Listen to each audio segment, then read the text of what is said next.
Now, it's not just the zookeepers and the animals that make the world go round here at Africa Alive. A lot happens behind the scenes with the education staff and also with the volunteer programme. And it's those individuals we're going to be checking out in today's episode.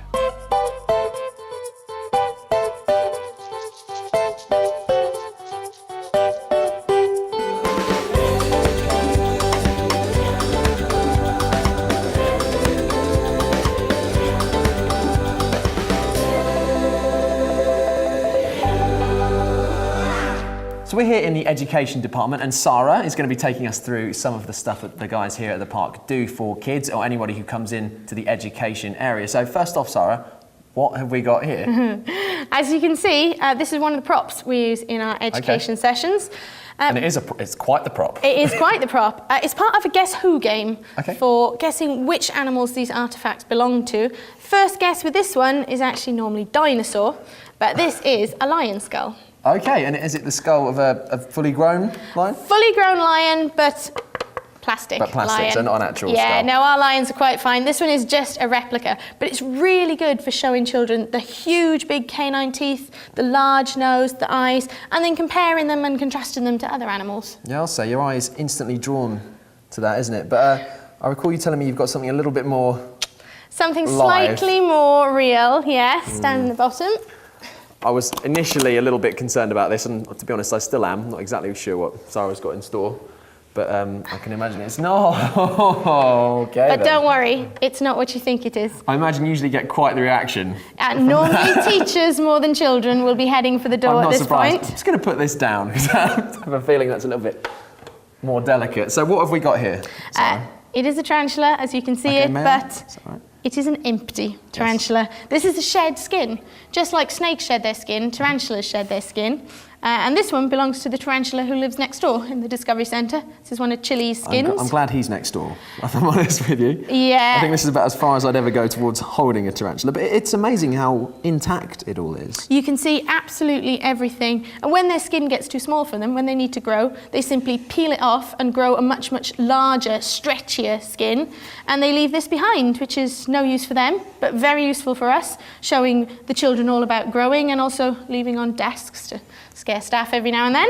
Why not? It's always a plus, isn't it? Well, this is absolutely incredible, but I think you've also got a few more livelier things that you could be showing us as well, haven't you? I certainly have.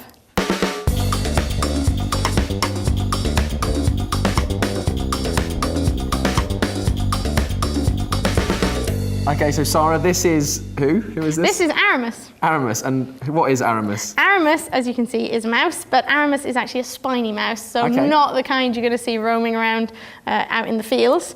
He's from the deserts of Africa, and we actually use him as part of our African Adventure session to talk about special adaptations to desert life. And what sort of special adaptations does Aramis have? I think his best one for you to see is his beautiful big eyes. I always think he looks a little bit like a Muppet with the really big googly eyes. He has got some beautiful big eyes. Why are they so bulbous? Why do they stick out so much? Well, this young man would be nocturnal in the wild, so those big eyes let in loads and loads of moonlight so we can see what's going on. He's also got very beautiful whiskers. He has got very long whiskers, hasn't he? Yeah, and that just enables him to feel around, see what's going on. But the adaptation that gives him his name are the spines. So he's a spiny mouse, as he's a bit like a hedgehog. They are really quite coarse, aren't they? Yeah. They really are. Is that a defence mechanism? Or? Entirely. There are plenty of animals who would like an Aramis burger for lunch. So those spines there, they're not going to hurt your hand when you're stroking them, but if you were to try and put Aramis in your mouth, another story. Not advisable, kids. Not advisable.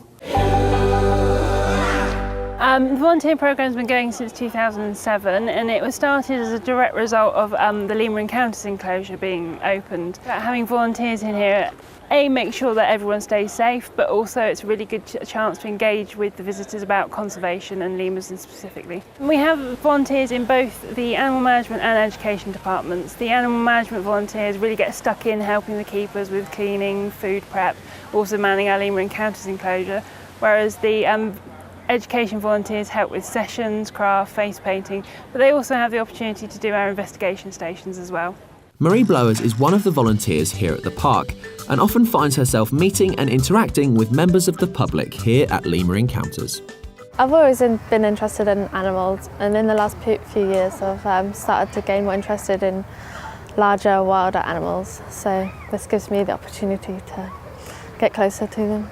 In the morning, you tend to prepare the diets for a range of animals, and then you can also go with the keepers in the afternoon and help general cleaning in the enclosures. So that's just a brief look at the education and the volunteer programs here at Africa Alive. And remember, anybody can be a volunteer. So if you fancy getting involved here at the park, why not have a go yourself? See you soon.